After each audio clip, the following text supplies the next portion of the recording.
السلام علیکم ورحمۃ اللہ وبرکاتہ۔ حضرت ابو ہریرہ رضی اللہ تعالیٰ عنہ نے بیان کیا کہ ایک صحابی رسول اللہ صلی اللہ علیہ وآلہ وسلم کی خدمت میں حاضر ہوئے اور عرض کیا کہ یا رسول اللہ صلی اللہ علیہ وآلہ وسلم، میرے اچھے سلوک کا سب سے زیادہ حقدار کون ہے؟ فرمایا کہ تمہاری ماں ہے۔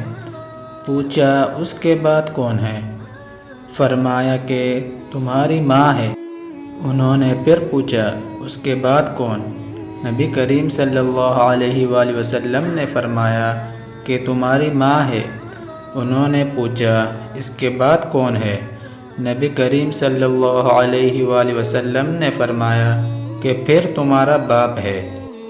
آخر میں عرض کرتا چلوں، مزید ایسی حدیث یا علمی نالج ویڈیوز کے لیے ہمارے چینل سے جڑیں اور چینل کو لازمی پلیز سبسکرائب کریں اور آپ سے سپورٹ کی درخواست ہے۔ شکریہ۔